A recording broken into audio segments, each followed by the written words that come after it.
Today, I am at a GOLFTEC facility for a fitting for a new set of irons. This is a viewer-requested video showing a Reader's Digest version of what you experience when you get fitted at GOLFTEC. So today we are with Nico. Thanks very much for having us. Absolutely. And he's going to walk us through how this process happens, what the timing's like, what we are looking forward to. Yeah, so at a GOLFTEC club fitting, we're going to be testing a bunch of different clubs against Jay's clubs. He's rocking the RBZs right now. Oh, no. So we could definitely find something that's going to help him perform a little bit better on the course. A little bit more forgiving as well, too. So let's get right into it. Perfect. Okay, so I want to take one measurement here. So this is important. So what our system does, I enter a bunch of measurements in, and it's going to tell us, oh, this is your club length. This is the type of grip you should use. Perfect. So just hang your hands down for me there. I'm going to get this and measure this here. 35. So that's your wrist to floor length. At the end of it, it's going to recommend me a length.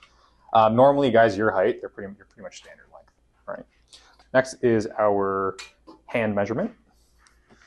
Palm up, left palm, sorry. 8 inches. So this is going to recommend me mid-size, standard, that sort of thing, okay? Okay. Were these clubs fitted for you? No. I know, big mistake. No, that's all right. So what we do here at GOLFTEC as well, before we even get into a fitting, we just have a little bit of a questionnaire, just to kind of get to know your game a little bit more. Yep. Right, so we know it's the RBZs. Do you know what shafts are in there? I think they're stiff, but the exact kind, I'm not sure. Then the 7, don't reach for the 7, because that's the only one that's been replaced. Oh, really? Yeah. I just replaced because it broke at the bottom. Well, was it warranty or was it Golftown? Golftown. So they fixed it up with a different. So because we actually have to use a 7 for the demoing. Oh, okay. For the fitting. 7 is industry standard. I'm pretty sure it's going to be, whatever they gave you, it's going to be similar to this. It feels the same. Yeah. Like it didn't. It's going to be very similar. I used to be actually a club builder at Golftown, and any shaft that we'd have to replace, we'd always pick something that's very similar to whatever's in there. So what's your typical miss? Is it left, right? Pull. Gotcha. Yeah, definitely a pull. Rarely slice it. Once in a while when the driver will slice, but even then, most of my driver misses are right. Okay, cool. So when you do pull it, do you tend to miss greens long? Yeah. Okay. Yeah. And then more. So they spin to the right too. So not only am I missing like dead pulls, like it's spin right. So like when I'm playing well, I'm aiming slightly left of the target, drawing it back. Okay, cool. Trajectory wise with those things, too high, too low? Most people who play with me say that I hit the ball high. Okay. So I would say probably a touch too high, but I'm not. But my spin numbers are pretty low. So I don't know if that's the club or if that's me or what, but Yeah, well, typically with players that hit more of a draw, spin is going to be dropped down typically. Okay. The thing with those irons too, they are kind of the quote unquote like mid handicapper to high handicapper iron. So the loft's stronger, the cavity's bigger, so it's going to cause the ball to have number one more ball speed and less spin. Okay. Right, because it's really meant to kind of cater to those mishits. Right. Okay. So, I mean, I would imagine on the course now that your handicap is getting lower and lower, you're probably finding those things get a little too hot on the greens. Yeah. I mean, so the longer irons for sure. Right. Okay. Like I don't have a problem like stopping like 8 and down. They kind of just stop normally in check, but anything longer than that, they kind of start to roll out a bit. Gotcha. Okay, cool. So if I can hit the green with anything longer. So that's the other issue. Oh, if you miss it, just chip in. No problem, right? Yeah. So start warming up. Warming up.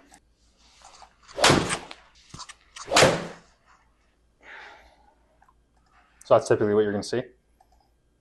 Yeah, that's a pretty good shot. That's actually a little far for a 7. Sorry. My 7, I would expect between 165 to 170 most of the time. Well, that's where like the kind of that game improvement head comes into play. You're going to hit 10 shots, but that 1 out of 10 is going to go a little too far, right? Right. Solid. And that's definitely the miss. Yeah. Right there. I mean, that's not a big miss, right? In retrospect, right? It's 22 yards offline from center, so you're missing the green. You're having a chip on, right? So it's not the end of the world, right? Perfect.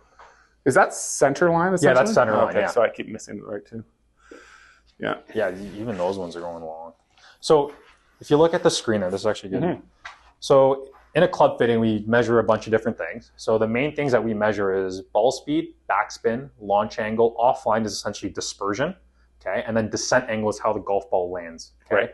What GOLFTEC has done in our software, we're essentially putting the big three that we kind of like to measure: backspin, launch angle, and descent angle, and we kind of put meters on it. Okay, so green, great, right? Okay. When meters start going too high or too low, that's when that's where we kind of focus on in terms of the fit. Okay. So the one thing that I focus on the most is descent angle. Okay. Descent angle and spin. Okay, because every player is going to have a different sort of launch angle depending on how they're moving in their swing dynamically. Sure. Okay, so descent angle is essentially how the golf ball is landing. So if it's too shallow, you're hitting a green and rolling off. And then if it's too steep, there's problems even before it starts landing. Okay, what we're finding with your irons right now, like you can hit them no problem. They just go way too far because that backspin is really low. Really low. Like 3,600 is a 3-wood basically. All right, I told you they were low. Really, really low. So keep swinging away there. I like to get 3 to 4 good shots for my sample data. Okay. So I'm gonna head out and start building a couple arms. I'm gonna bring some stuff in here. I'll be right back. Okay. Perfect. Oh, see, everything's to the right. Pull, pull, pull. Okay. So one of the things we talked about on the phone, but we didn't say in this, is that I wanted an iron that plays well, but also looks good. And obviously, this thing is great. We got it in, I think, Wednesday or Thursday. Oh, really? And I haven't stopped hitting it since we got it in. See, it's so funny. Like, this is smaller head, right, than what I'm used to. And I like that so much. Of course. Like, I don't like the big. Well, yeah, like, I mean, the big chunky head, it's okay to a point, right? Because then you start looking at it and you start seeing the caveat of the back. Right. Right? How'd that feel? Let's go again. Sorry. Much better. Much better. Oh boy. Let's go again. That went. Yeah. So the nice thing about the P790s, for 2023, they have what they call like progressive weighting. Okay. So the scoring clubs are a bit heavier, and they have the CG located in a different location than the longer clubs, the longer irons. Okay. Lower CG with the longer irons, so it's going to provide you with a bit of a higher launch. That sounded really good. Good. Yeah, it's landing on a green, no problem. So what's effectively happening now? Your spin is pretty much staying the same, but look at our descent angle. Look at how that goes up. Right. That's only because your launch angle going through the ball is a lot higher than what industry standard should be. Okay. So a higher launch is going to need lower spin in order to stop on the green and actually go the distance that it needs to be going. Right. Okay. So descent angle is partially why I focus on descent angle a lot more than some of the other numbers. But I still need to get that spin up a touch. Right. So I'll be right back. Keep firing away. Okay. This is the Cobra King Tour. Okay. So it's going to be a bit of a sleeker look than the P790, but it still offers that cavity in order for you to get that forgiveness. It feels like there's less offset than the Argus heads. I hate, especially for someone, correct me if I'm wrong, but if I'm pulling the ball, I don't think I need offset, right? No. Like, I actually prefer hitting my sand wedge. I mean, I know it's a shorter club and there's scoring wedges. I mean, just because it doesn't look close. Right. Yeah. Right. I get what you mean. Yeah. And that's fun fact. That's the Ricky Fowler iron. So. Oh yeah. Yeah.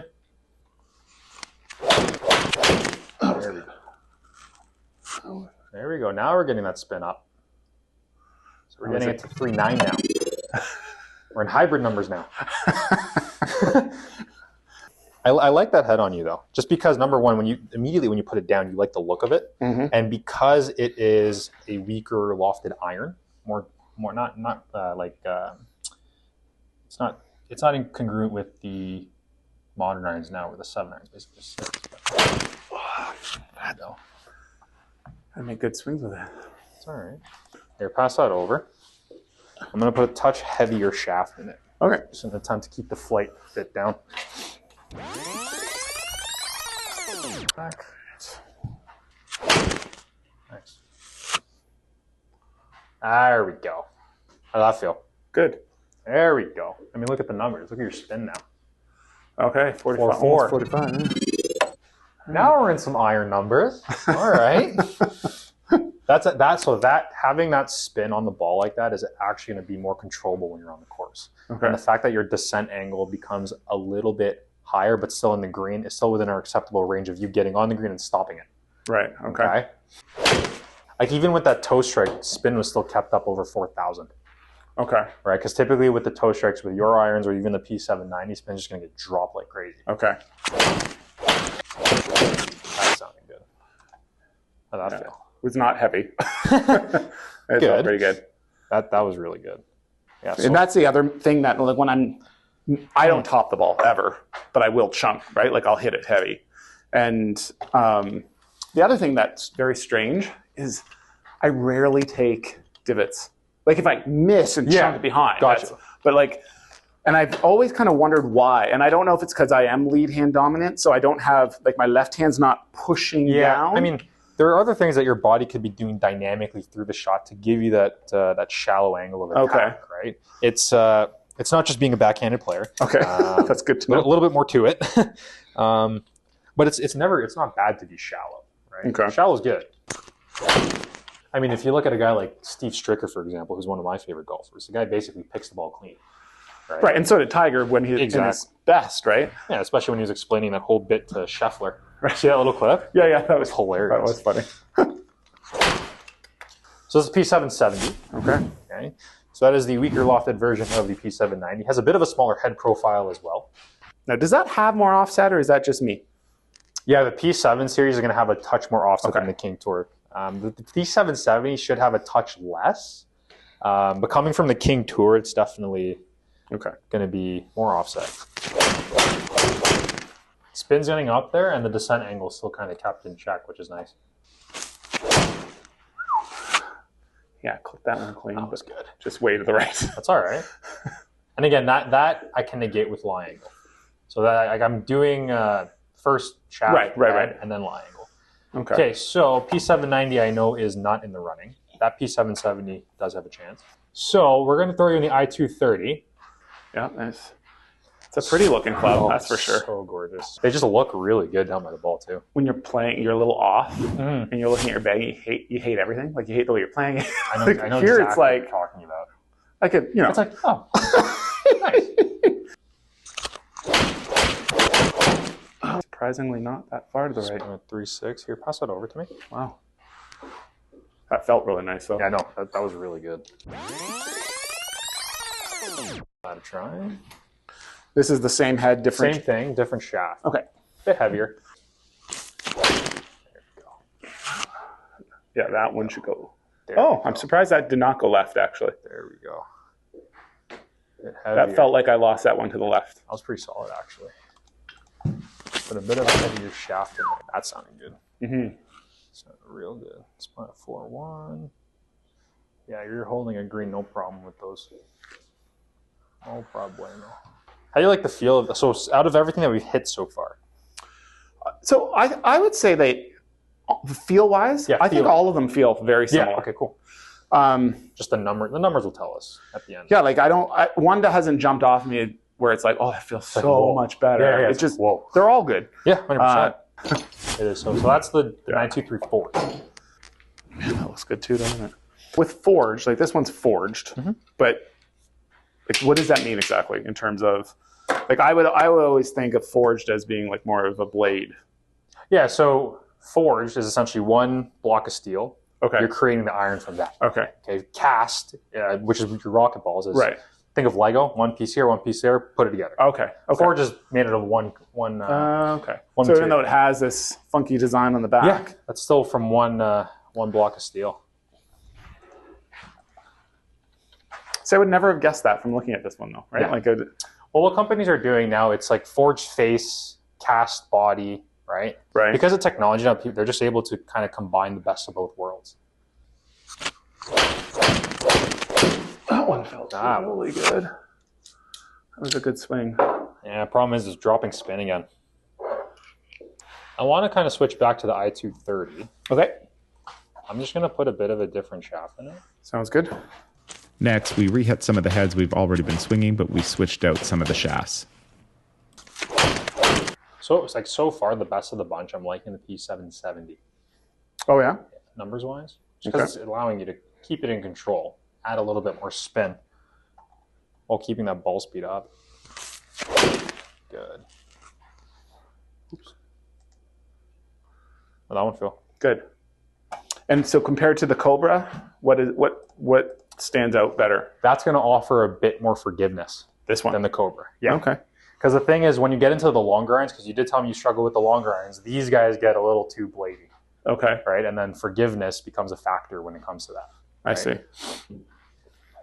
Because it's great you can hit the 7-iron, but what about the 5-iron, the 4-iron? Right. No, absolutely.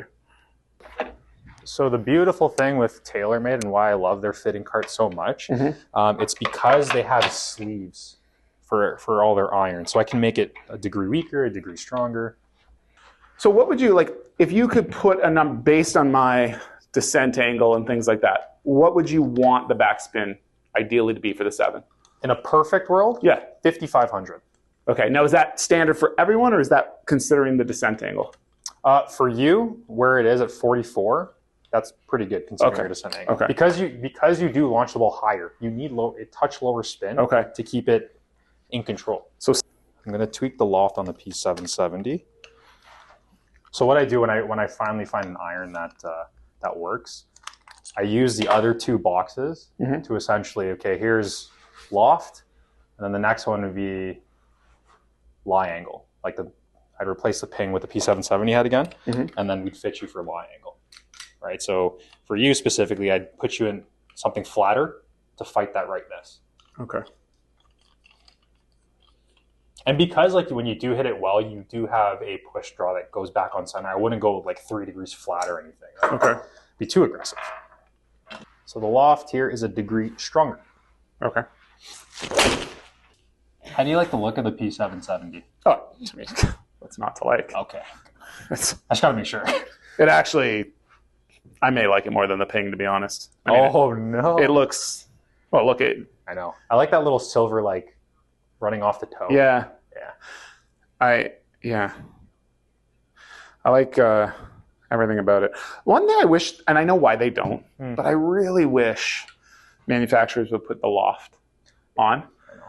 But Ben Hogan did that. I know, and then Well, they're out of business now. So. So they say something. That's awkward. Oh my God, yeah. Yeah. How'd that feel? Yeah, it's good. So look at the numbers. You make it a degree stronger. Look at our spin. Look at our descent. I like it. Yeah. One more. Okay. That's why I love the TaylorMade fitting cart so much, because I can do that. Yeah. Right. So why can you do that with this? But what's the difference with another? TaylorMade has sleeves. Okay. Right. Where versus. Okay, that's what you meant by it. Yeah. Okay. TaylorMade has like a bunch of these sleeves where some manufacturers they'll send us like 5 different heads of like flat, upright. So then we base this off 7. Let's say, for argument's sake, we go 5, 6, whatever, down to gap wedge. Yeah. I know, like, you space them out, but how do I know, like, for sure that gapping is going to be solid? So that's partially on the manufacturer side too. Okay. The way they design, especially the irons that we're fitting for you now, you don't have to really worry about the gappings. Okay. They gap it in 10-yard increments. Okay. Right? And technology has come a really, really long way where you're not going to get the one, like for example, your 8-iron or 9-iron. Okay. How the 20-yard dispersion, right? With the P7 series, the construction and the head, they really make it so the gapping is very congruent to each other. So again, like the shorter irons are going to have a bit of a higher CG, while the longer irons are going to have a bit of a lower CG, and that kind of balances things out. Okay. Set wise. So basically, they run it off of this data that you give, and then they adjust everything else accordingly. Exactly. Okay. And that's part of like the loft gapping too that they come in. So every club is about 3 to 4 degrees difference, and then from there's your 10-yard difference between each club. Okay. There we go. Found it. That's more controllable. Yeah. Like you're not going to hit your irons as far, but you're going to be able to keep them straighter. Right. That's like I'll take that. Yeah. Oh yeah, P770 degree strong. Yeah, because the fact that it's great that you can hit your 7-iron 170, but you got to be able to keep it on the green. Okay, so I know it's P770 a degree strong. Okay. I'm putting you in a degree flat to kind of fight that right pull. Okay. Oh, you can do that right here too. Okay. Well, I can't do it loft and lie at the same time. That's just lie angle now. Oh, okay. Yeah. Okay, so this is back to standard. Yeah, this is purely just for direction. Okay.